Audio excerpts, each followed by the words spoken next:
Shalom, damai sejahtera Allah dan sukacita Roh Kudus kiranya memenuhi hati dan pikiran Bapak Ibu Saudara semua yang dikasihi Tuhan Yesus.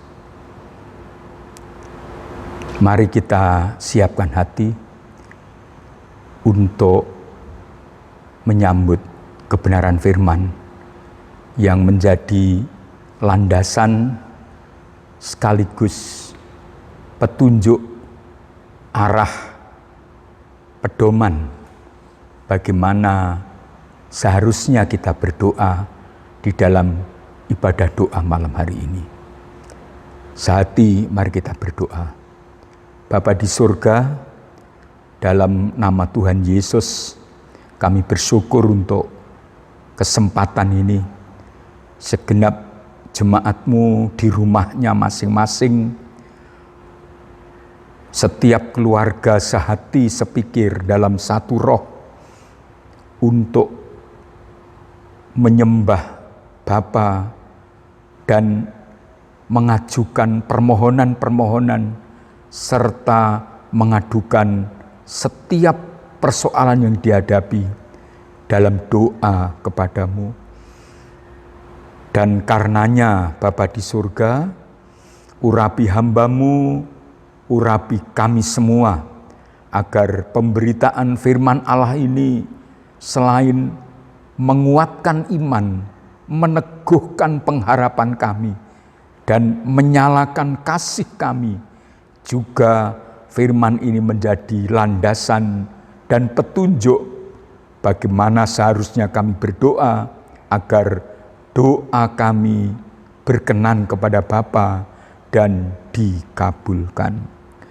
Terus memberkati setiap saudara kami yang mendengar, yang mengikuti pemberitaan firman saat ini. Dalam nama Tuhan Yesus, Bapa di surga, kami berdoa, kami bersyukur. Haleluya, terpujilah nama Tuhan untuk seterusnya dan selama-lamanya. Amin. Bapak, Ibu, Saudara yang dikasihi Tuhan Yesus,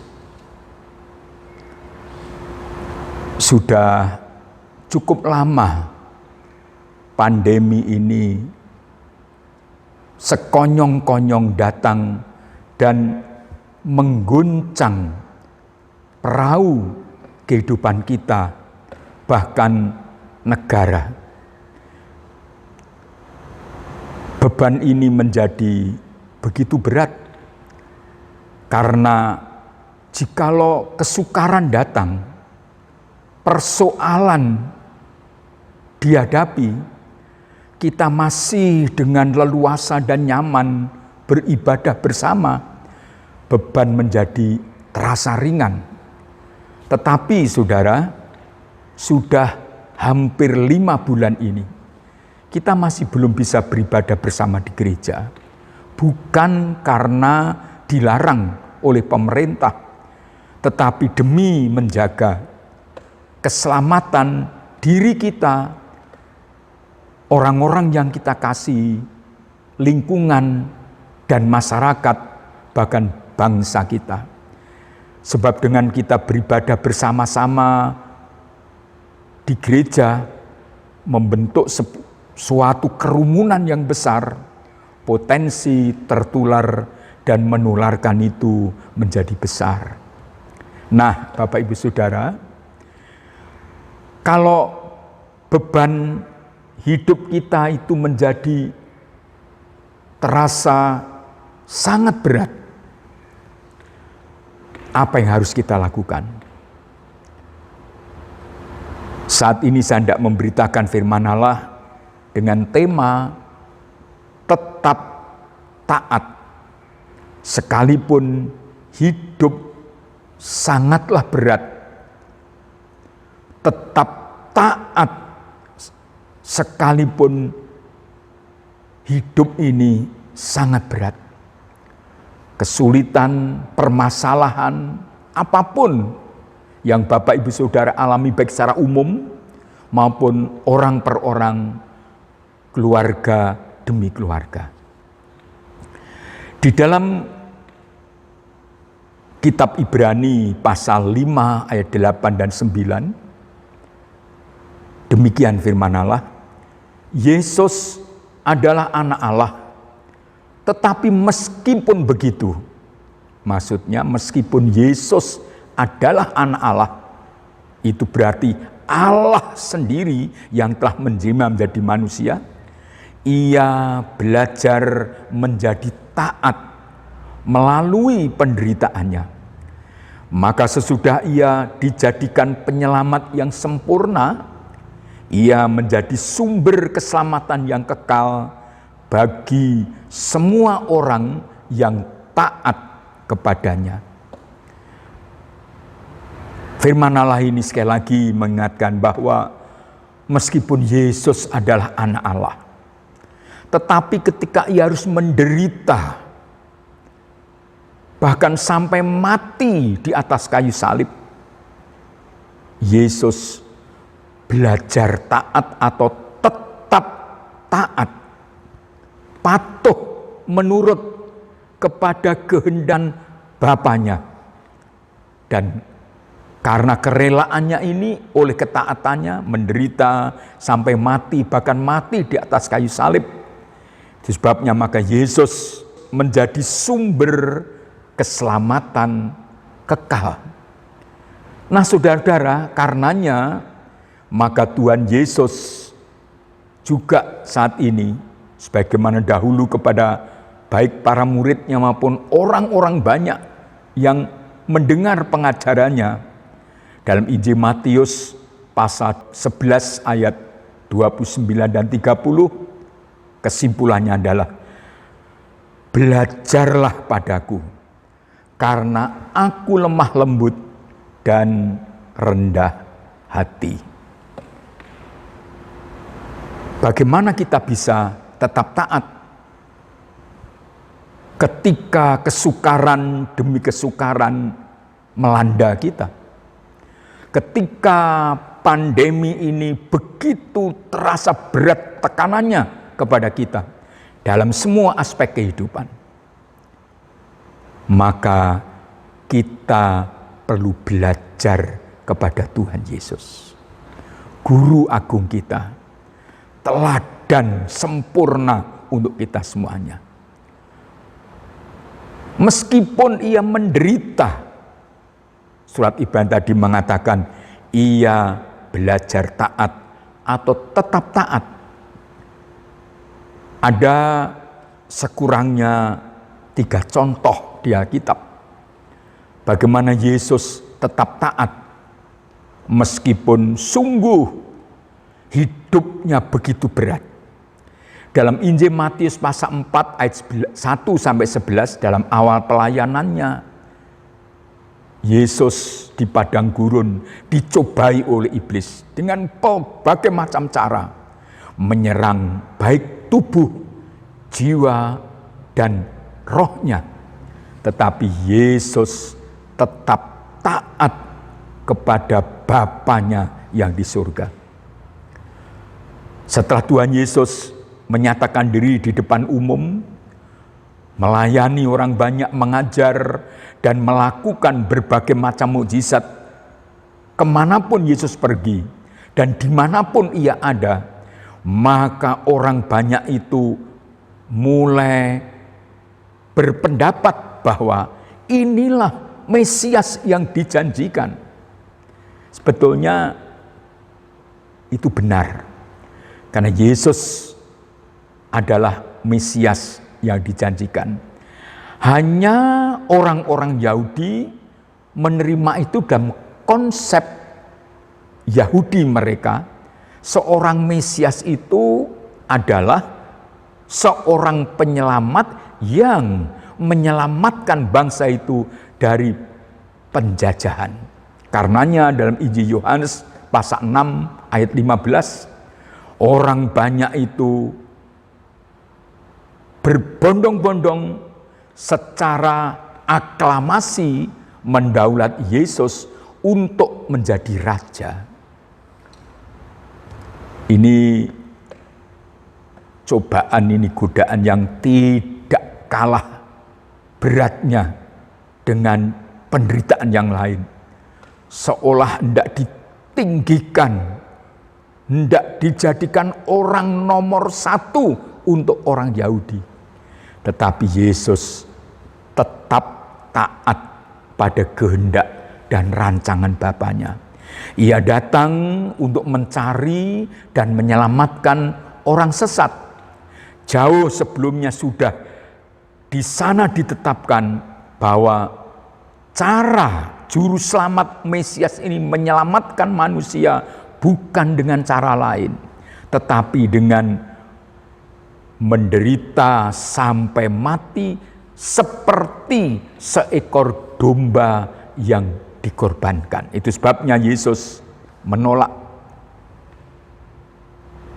dorongan orang banyak untuk menjadi raja tersebut. Lalu puncaknya adalah diawali dengan pengkhianatan Yudas, bahkan ketidaksetiaan Simon Petrus, murid yang paling diandalkan. Yesus ditangkap di Getsemani, diadili dengan semena-mena, dan kemudian disiksa dengan siksaan yang sangat-sangat mengerikan. Pada puncaknya ia digantung di atas kayu salib di antara para penjahat. Tetapi surat Filipi pasal 2 ayat 8 mengatakan, sekalipun begitu, ia menderita bahkan sampai mati di salib, ia tetap taat.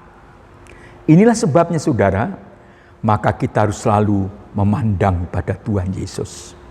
Kita harus selalu fokus kepada Tuhan Yesus yang telah menyelesaikan pekerjaan yang telah ditetapkan oleh Bapanya dengan rela mati di atas kayu salib oleh ketaatannya.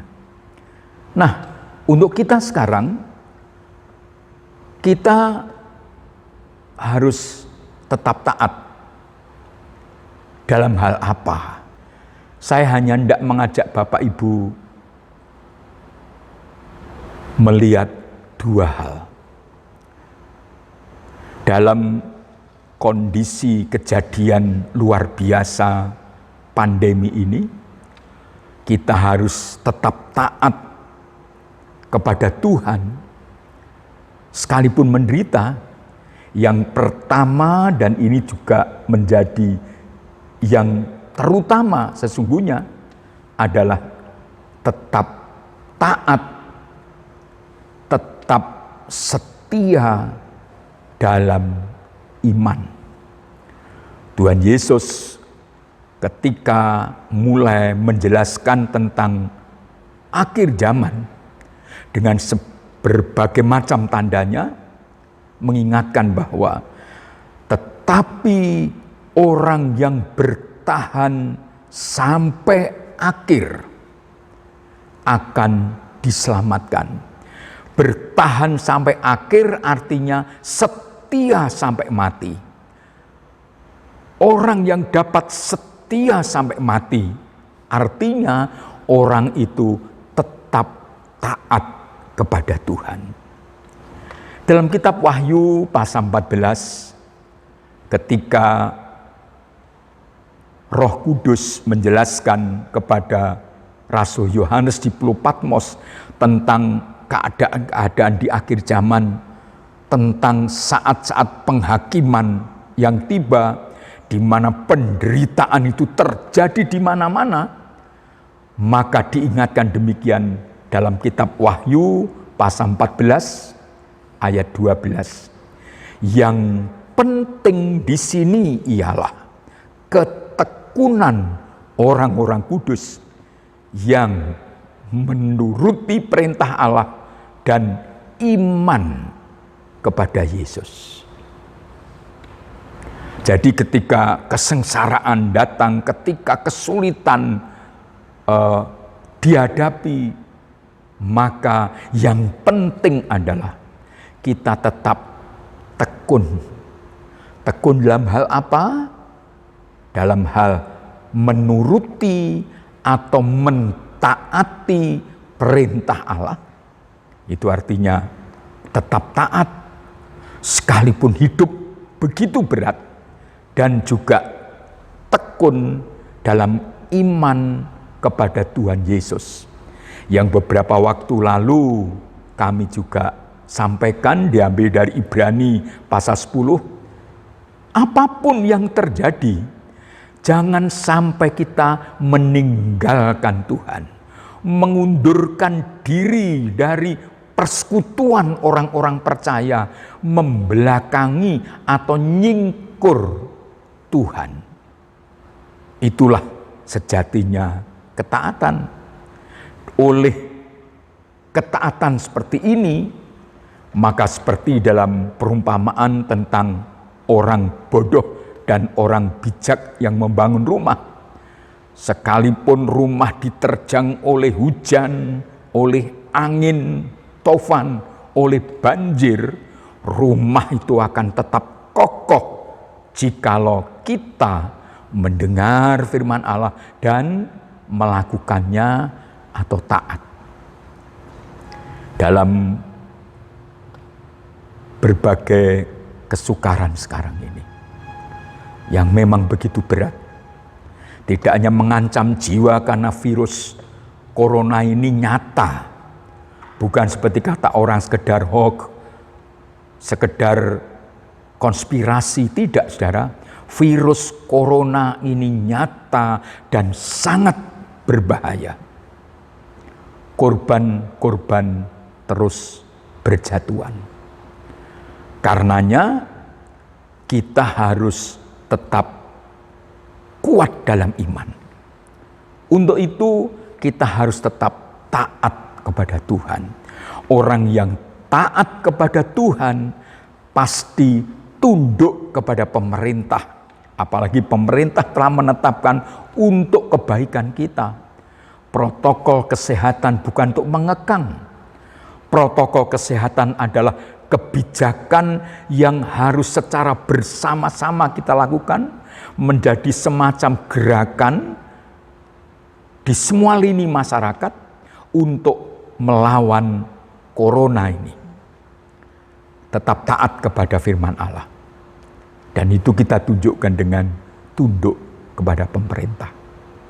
Saudara, tetap taat sekalipun keadaan begitu berat, maka setelah yang pertama dan terutama tadi adalah tetap taat, tekun setia dalam iman, maka kita pun juga harus tetap taat dalam melayani Tuhan. Ini tentu menimbulkan pertanyaan, bagaimana saya dulu melayani ibadah dengan menjadi pemimpin pujian atau singers, memainkan musik, kolektan, menerima kedatangan saudaranya yang lain, memimpin ibadah-ibadah sekolah minggu, dan kategori yang lain sekarang tidak bisa. Di gereja kita belum bisa berhimpun, lalu harus tetap taat, setia, tekun dalam pelayanan. Pelayanan yang bagaimana? Saudara, kita harus menyadari bahwa pandemi virus corona ini atau pandemi COVID-19 ini sebetulnya adalah ada di dalamnya anugerah yang besar. Ada semacam istilahnya blessing in the disguise. Memang COVID-19 mendatangkan kerusakan, nyaris menghancurkan. Tetapi kalau kita menyikapinya dengan baik dan benar, sebagai orang beriman, ini menjadi berkat untuk kita. Loh, berkatnya di mana? Kita mungkin bertanya. Ya, pandemi ini bagaikan ombak,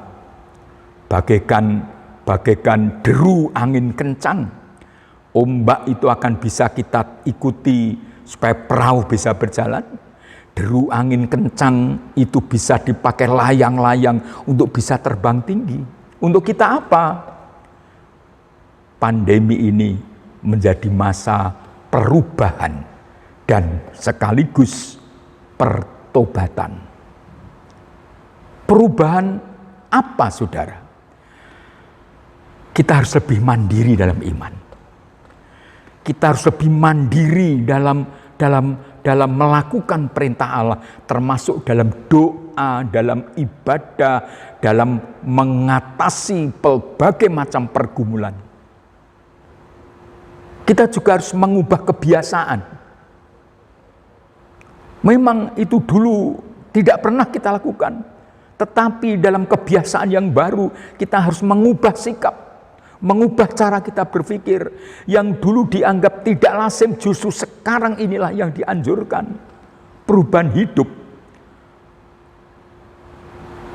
Virus corona ini bagaikan roh jahat di udara yang tidak nampak oleh mata, tetapi sewaktu-waktu dan dimanapun bisa menyerang. Kita tidak bisa mengatakan di mana dan oleh siapa. Karenanya mengubah cara kita berpikir. Seperti seseorang menyampaikan kepada saya, sekarang ini saya menjadi lebih takut lagi. Karenanya saya tidak akan pernah melakukan apapun sebelum saya berdoa lebih dulu dan membaca firman Allah. Itu perubahan dan juga pertobatan.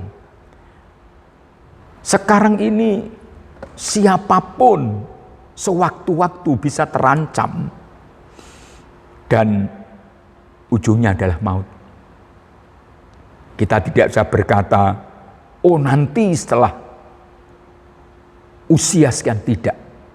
Karenanya kita harus bertobat sekarang. Sebab siapa yang tahu akhir hidup seseorang.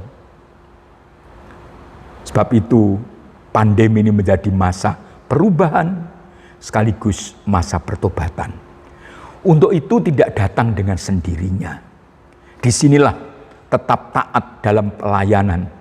Bukan lagi pelayanan-pelayanan yang dilihat orang yang mungkin membawa kebanggaan. Tidak. Sekarang kita perlu masuk pada pelayanan yang bentuk lain. Yang mungkin tidak seorang pun yang melihat, yang tahu. Apa itu, saudara? Pelayanan dalam doa.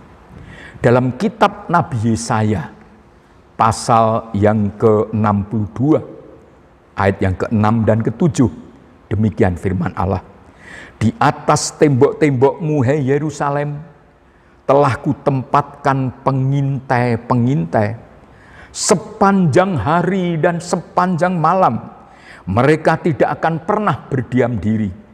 Hai kamu yang harus mengingatkan Tuhan kepada Sion, janganlah kamu tinggal tenang.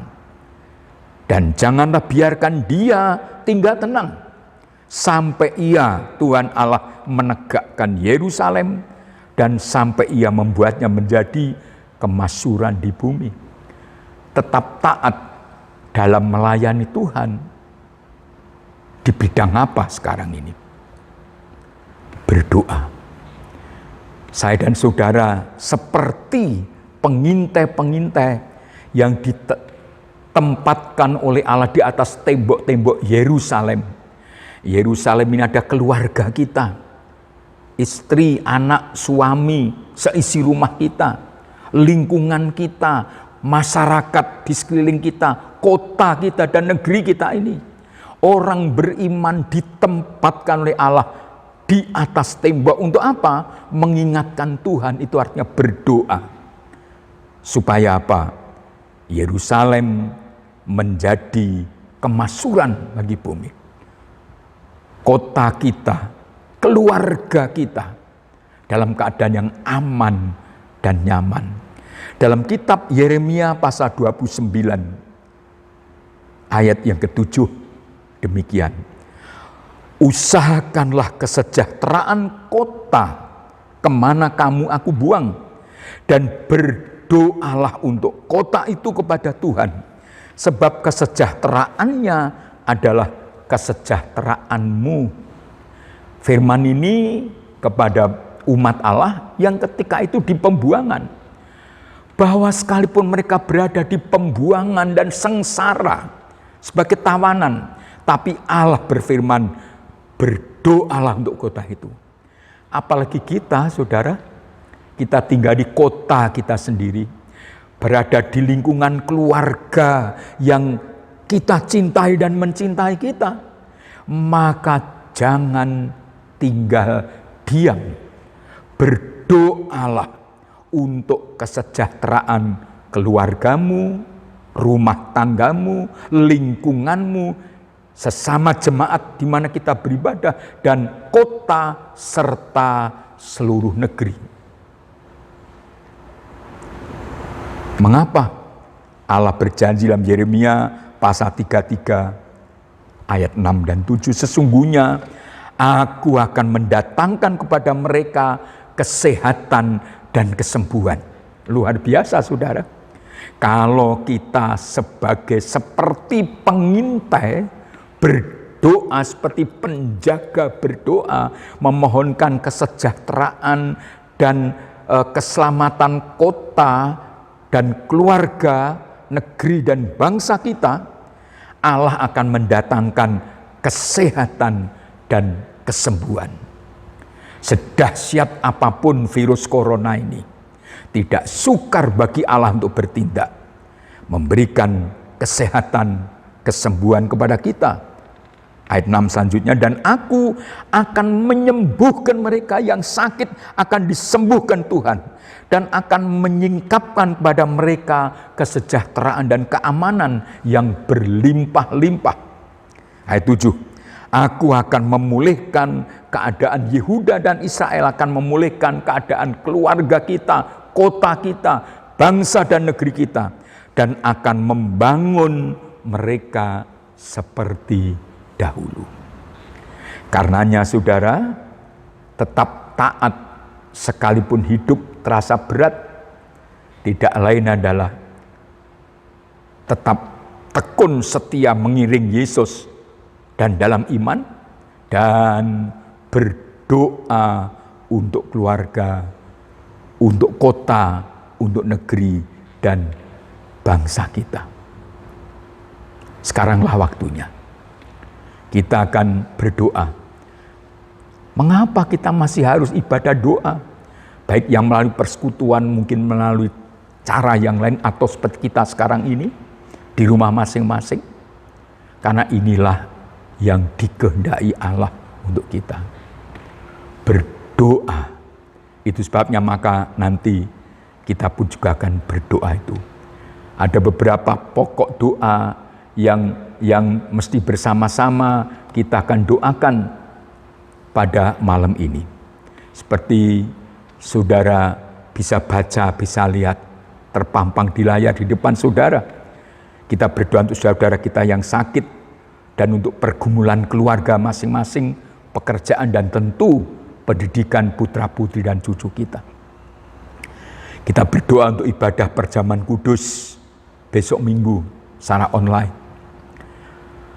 Berdoa untuk penyelenggaraan ibadah tatap muka di gereja.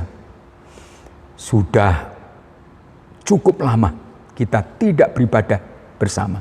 Kita terus mohon campur tangan Tuhan. Berdoa untuk upaya pemerintah dalam menangani pandemi COVID-19 ini dan dampak ekonomi serta keamanan. Berdoa untuk petugas di garis depan, dokter, perawat, petugas medis, dan rumah sakit, serta juga TNI, Polri, Satpol PP, dan petugas pemerintah yang lain. Dan tentu selalu berdoa untuk kesejahteraan kota dan negeri kita. Amin. Mari kita berdoa. Terima kasih Bapa di surga. Hamba-Mu selesai memberitakan. Biarlah Roh Kudus mengerjakan kami. Tidak hanya menolong kami untuk tahu, tetapi sungguh tambahkan iman percaya kami. Agar kami tetap taat sekalipun hidup memang semakin berat sekarang ini. Taat dalam mengiring Tuhan Yesus, taat dalam melakukan perintah Tuhan, taat dalam iman. Dan sekarang kami tidak berdoa bersama-sama sekalipun di rumah masing-masing, tidak hanya untuk kesejahteraan keluarga kami, tetapi untuk lingkungan kami, untuk kota kami, untuk negeri kami, untuk pelayanan di gereja kami.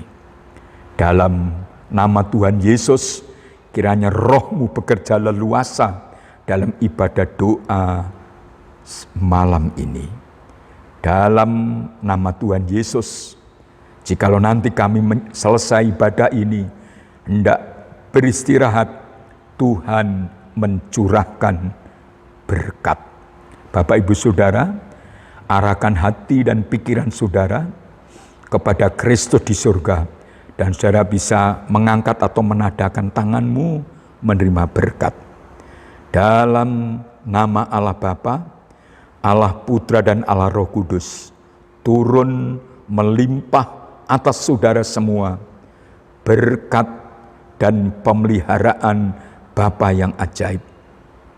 Kasih karunia Kristus dan persekutuan Roh Kudus menyertai saudara, melindungi saudara, memberkati saudara dan seisi rumahmu sepanjang malam ini, sepanjang umur hidup kita, bahkan sampai selama-lamanya.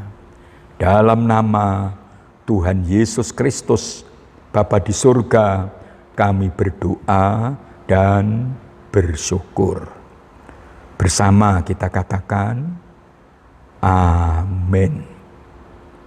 Silahkan mendekat satu sama lain dan berdoa bersama.